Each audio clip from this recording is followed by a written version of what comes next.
It is time to build the Tamiya Von Squash. All right, it's a squash fan, but I'm still gonna call it the Von Squash. As you can see here, I got all my stuff, all my parts in front of me. I got bags A and B already opened up and sorted. Check it out, guys. 28 nylon bushings, if you can believe it or not.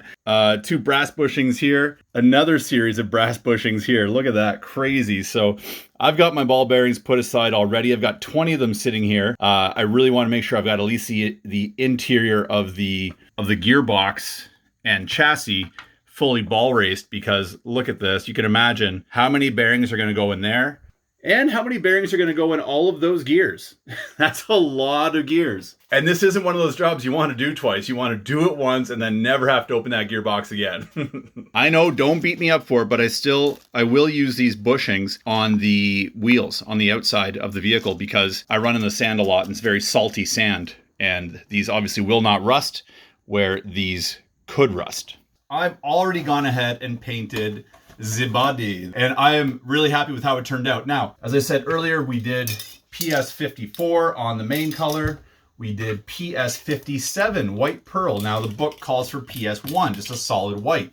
I went with the white pearl because I think it's a little more authentic to a 50s panel band. I went PS12 on the bumpers because I did not want to use the stickers. The kit does come with stickers or decals for the bumpers, but I don't think they're gonna look right. I didn't want to go that route, so I ended up painting them. After all that was done, I went with the PS white and I backed everything with PS white. What that does, guys, this pearl is a pretty low hiding color, meaning it's rather transparent. Even with 3 or 4 good coats on here, it was still rather transparent. So you back it with white and that will really increase the opacity of it. And at the same time, when you back the rest of the green with white, it really gives that green a little bit more pop. So definitely want to back it with some white. And then last but not least, I went with the PS31 Smoke or window tint. And although the manual doesn't call for it, if you look at the box art, it's got window tint on it and it looks so good. I think it's just one of those little touches on this body that really helps set it apart a little bit. That window tint just with the white and the cobalt, I just think I had to do it, as you can see inside. With that being said, let's get this protective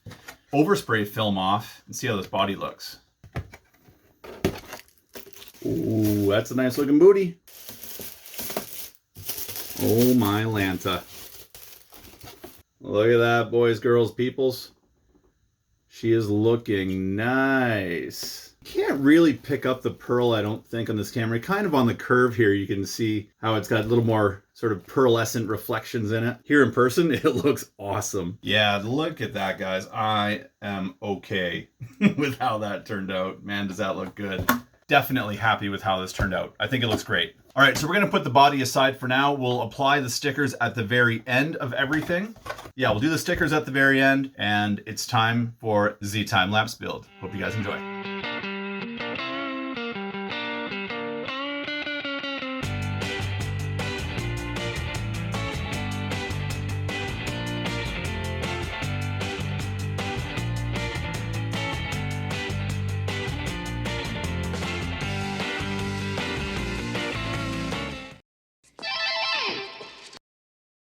Step 4, you can see here, we're going to be assembling all the idler gears. We're going to make 4 of these, which we have right here. A couple of those guys, a couple of these guys. They're all going to take bearings. And you can see here, the manual tells you to apply grease. And they give you one tiny little tube of grease to do all of this and all of these gears. So I went to the garage, I got my Moto Master general purpose grease. I would strongly recommend buying some grease before you start this build, because you're going to need quite a bit, and that one little tube isn't going to cut it.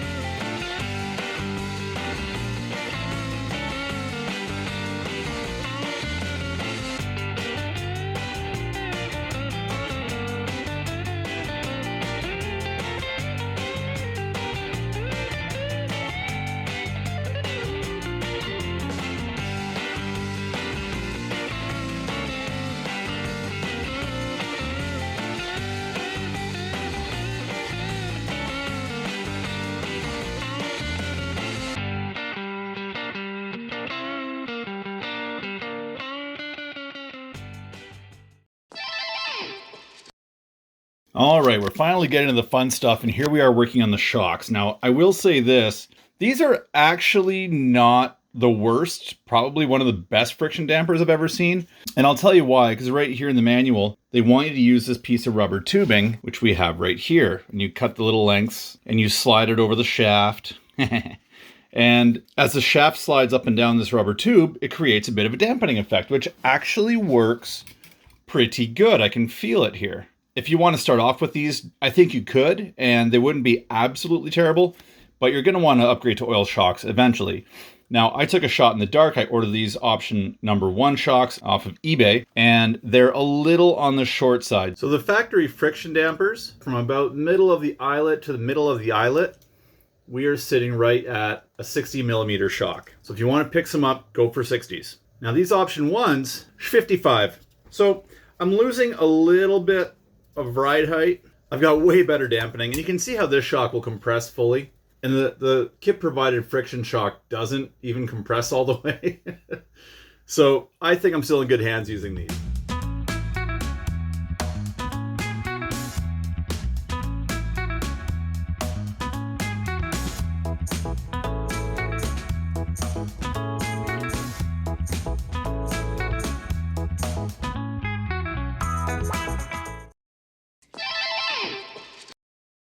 Well, I'm going to say this.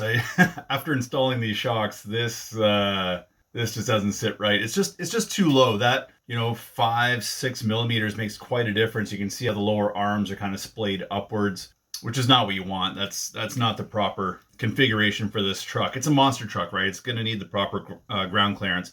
I got to thinking, I had another pair of shocks sitting around for a build that I was looking to do a long time ago, just haven't got around to yet. So I'm lucky enough to have an extra set of shocks around. These Racing big bores, aluminum, oil filled, 65 mils.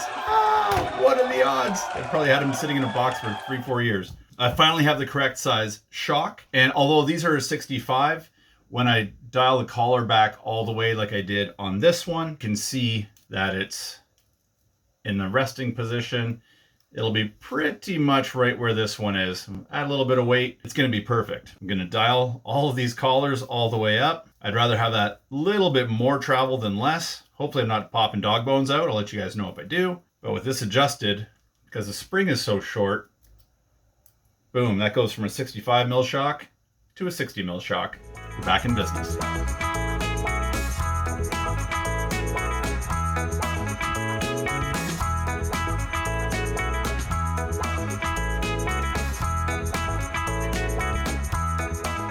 I'm actually kind of happy that didn't work out, guys, because these look a lot better, in my opinion. This darker color really suits this chassis, and we've got nice long travel. Look at that. Absolutely gorgeous. So I'll leave links down in the description box below where you guys can get your hands on these shocks if you want to get them.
And there she is in all of her glory. I'm really glad these shocks worked out as well as they did. I put some hard damper oil from Tamiya in there. They're a little bit on the stiff side, but we'll see once they're broken in a little bit. I might have to lighten those up. And these shocks had a 4-hole piston in it, so I went with a thicker oil, but they still feel pretty rigid. But we haven't had a chance to get her out and test it yet. You can see we got the 25 kg Amazon waterproof servo in there, running the Hobbywing 1060 brushed ESC. We got her set to LiPo, forward brake and reverse, and we've got the Fly Sky receiver, splash proof receiver, because this thing is going to be getting wet. Look at that chassis. I mean gearbox. I mean chassis. I mean, I don't know what it is. Is it a gearbox or a chassis? It's both. Pretty cool. We got the motor hanging out the side, and we've got the super stock. That's the TZ or TZ motor in there. And I know that the GT tuned won the poll that we had up there on YouTube.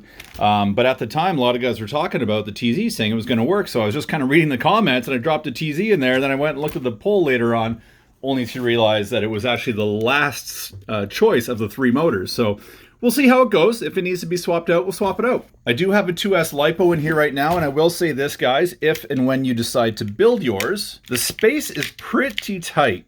That's a 4500 milliamp 2S hard case, and it really takes up all of that room. When you're mounting your electronics, right here at the forward end of the battery tray, you see that little notch, and that's for your motor cables, or sorry, your battery cables to go through.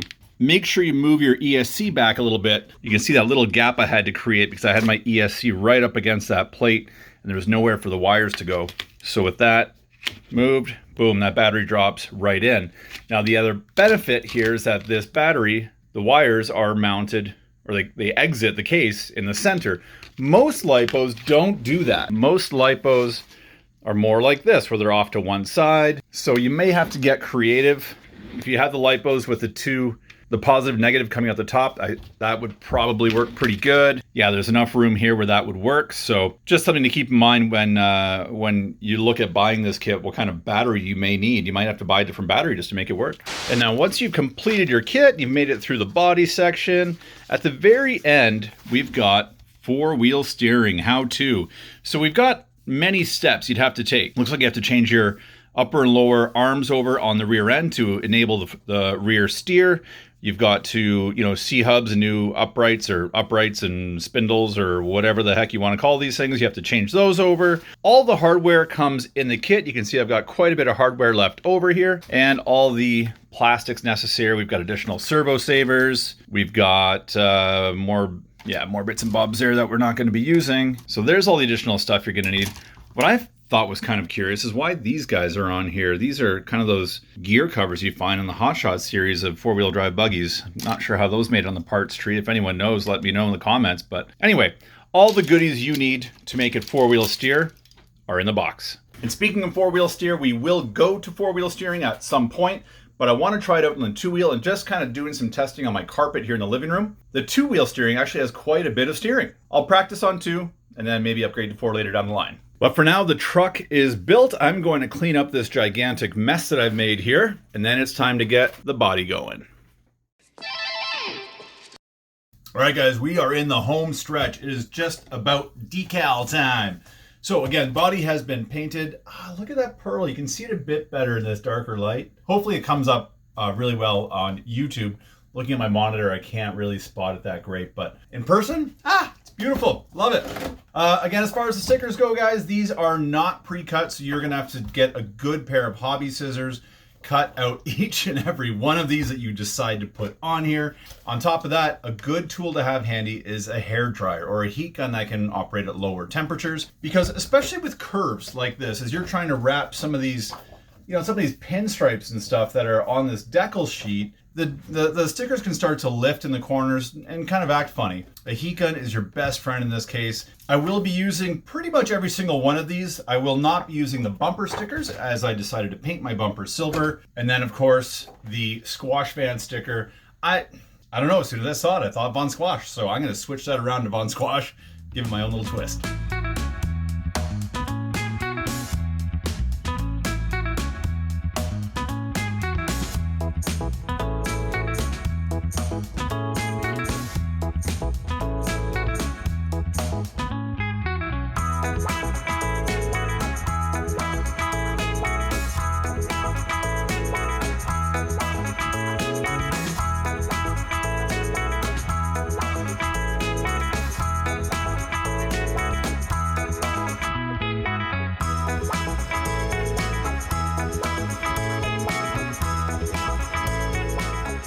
All right, so when it comes to doing these stickers up front in this grill, it is a bit of a pain. I had to jump off camera and do a bunch just because I couldn't get good camera angles and it was just too much. Now, a good tool to use is the Q-tip. As you can see, I cut the end off a Q-tip. And it's really nice because you can't, at least I can't get my big fingers in there. So I'm using this Q-tip and I'm flattening down the sticker as it goes. Actually worked pretty good. So there you go, decal hack, Q-tips. I'll stick a fork in her, boys and girls, because this one is done. The Von Squash. You gotta use your imagination. I mean, if you look at it literally, it says Van Squash, which is still kind of cool. But hey, listen, for a bunch of 30, 40, 50, 60-year-olds playing with these things, I think we can stretch our imaginations a little bit and really embrace the Von Squash. I also chose not to put the white. There's like a white sticker set that would kind of go around where the white here meets the green. I chose not to do it because I actually ended up with a really nice clean mask line there. And to be honest, the stickers are a pain in the butt to cut out. It would actually look worse by putting those stickers on. So, and that's it for the Von Squash for now. Look at this, guys. Let's get this on here so you guys can relish in the beauty that is the Von Squash. Oh my God, it looks so cool. Oh, I love it. I love everything about it. I love it. I can't stop looking at it. It's great. I'm really happy went with the white pearl on top instead of standard white. Something for you guys to think about. For you guys thinking of doing Midnight Pumpkin type themes, man, if you do one, please send me some photos. poorboysrc78@gmail.com, because I would have loved to have gone with a pumpkin motif on this, but I chose not to. I chose to go pretty much box art. So either way, I'm happy. The truck looks awesome. I've got nothing but rain in the forecast for the next forever. But I'm going to get out there and get a running video for you guys because I think we all really need to see this thing in action. And hey, the rain might be a blessing, kicking up wet sand, some mud, puddles, all that cool stuff. This sucker is waterproof, so I'm not afraid to get it wet. And for all you new viewers to the channel, please hit the thumbs up, subscribe if you haven't already. It means a ton. Thanks everyone for all the growth recently. That is awesome. And for all you existing subscribers, hey man, you guys rock. Thanks for always hanging out with me. Stay tuned till the next one. It'll be a couple of days and we're going to get this sucker in action. Stay excellent, everyone. We'll see you on the next one.